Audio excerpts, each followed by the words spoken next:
Pace bene, masih di Mea Culpa. Saya mau menampilkan satu dokumen di sini, perayaan Paskah dan persiapannya. Ini diberikan di Roma pada tahun 1988.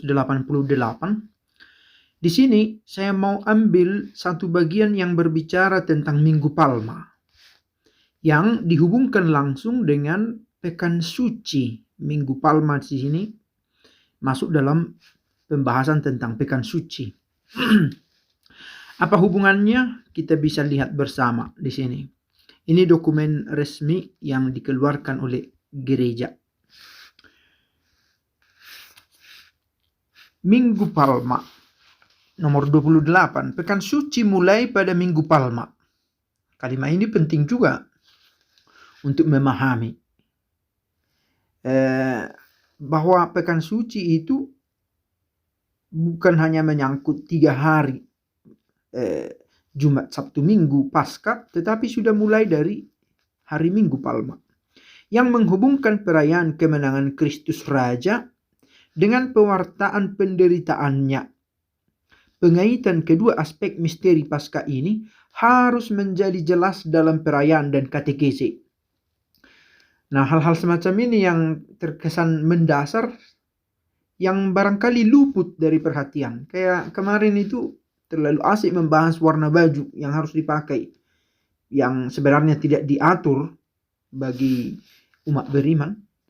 Tetapi hal semacam ini bisa saja terabaikan. Sejak dahulu kala masuknya Kristus ke Yerusalem diperingati dalam prosesi meriah. Maka apa yang gereja lakukan dengan adanya prosesi sebelum masuk ke dalam gereja, itu adalah tradisi yang sudah tua dan biblikal, sesuai kitab suci. Sebagaimana kita tahu sendiri, kisah itu dibacakan juga dalam Minggu Palma. Dengan ini, kaum Kristiani menjalani peristiwa ini dan menyertai Tuhan, seperti anak-anak Ibrani yang menyongsongnya dan menyerukan Hosana, Yesus, Juru Selamat. Dalam setiap gereja hanya boleh diadakan 1 kali prosesi sebelum misa, yang dihadiri kebanyakan kaum beriman. Boleh juga misa sore, Sabtu atau Minggu. Kaum beriman berkumpul dalam gereja samping atau di tempat lain yang pantas di luar gereja, yang menjadi tujuan prosesi, dan membawa ranting palma atau ranting lain. Ranting palma atau ranting lain di sini susah menemukan daun palma, kelapa-kelapaan, maka yang ada ini daun zaitun. Jadi diberi kemungkinan untuk daun jenis lain. Membawa ranting palma atau ranting lain dan mendahului umat. Ranting-ranting itu diberkati untuk dibawa dalam prosesi. Lihat, mendahului umat. Ini kebalikan dari prosesi-prosesi dalam perayaan yang biasanya umat, kalau kita tahu itu, imam datang belakangan. Tetapi kali ini mendahului umat. Ranting-ranting itu diberkati untuk dibawa dalam prosesi. Kaum beriman dapat menyimpan ranting-ranting itu di rumah. Mereka diingatkan akan kemenangan Kristus yang mereka rayakan dalam prosesi Palma. Para gembala janganlah mengabaikan apapun untuk mempersiapkan prosesi demi penghormatan Kristus Raja, dan merayakannya agar juga menghasilkan buah rohani dalam kehidupan kaum beriman. Nah, apa maksudnya? Janganlah mengabaikan apapun untuk persiapan ini. Kiranya jangan terbawa pada semangat simplifikasi, membuat lebih sederhana supaya cepat pulang, supaya umat tak bosan, supaya hal-hal semacam itu. Menarik untuk saya tadi misalnya bacaan yang panjang itu umat tetap berdiri. Saya pikir itu bagian dari pemberian diri juga. Melelahkan juga berdiri lama-lama. Tetapi mereka lakukan. Untuk perayaan masuknya Kristus ke Yerusalem, di samping prosesi meriah yang telah dilukiskan di atas, Dalam buku misa disediakan dua bentuk lain yang dapat dipakai bila prosesi karena aneka alasan tidak mungkin. Bila prosesi itu yang dari luar itu, yang meriah itu tidak bisa dilakukan karena alasan tertentu, katakanlah kemarin pandemia atau cuaca atau hal lain, diberi kemungkinan dengan disediakannya dalam buku misa opsi pilihan.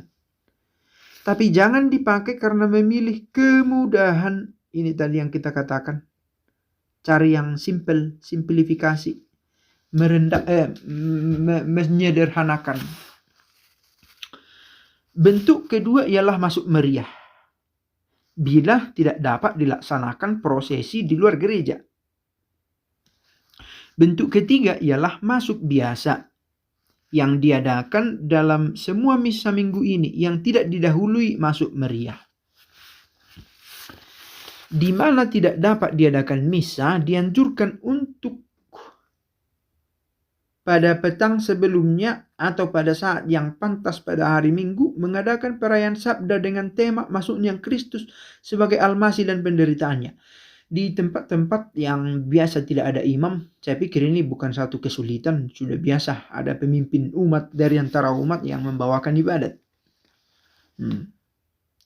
Selama prosesi, hendaknya dinyanyikan oleh paduan suara dan umat nyanyian yang disediakan dalam buku misa seperti Mazmur 24, 23, dan 47, 46. Atau nyanyian lain untuk menghormati Kristus Raja, Tuhan Gembala, semacam itu. Kisah sengsara Tuhan dibawakan dengan meriah. Dianjurkan untuk membacakan atau menyanyikannya secara tradisional oleh 3 orang. Itu ya, ada 3 orang berdiri di depan untuk membawakan bacaan itu. Yang mengambil alih peran Kristus, penginjil, dan umat. Harus dibawakan oleh para diakon atau imam, atau bila tidak ada, oleh lektor. Dalam hal ini, peran Kristus dikhususkan bagi imam. Pada pewartaan kisah sengsara ini tidak dinyalakan lilin, dupa, salam bagi umat, dan penandaian buku tidak diadakan. Hanya para diakon sebelumnya mohon berkat imam, seperti pada Injil. Biasa itu para diakon melakukannya. Karena manfaat rohani kaum beriman, kisah sengsara dibawakan seutuhnya. Dan bacaan-bacaan sebelumnya tak boleh dilewati. Ini dia. Nah, ini tadi ada kecenderungan untuk kemudahan, kesimpelan, kepraktisan. Dipilih yang lebih singkat atau keputusan lain.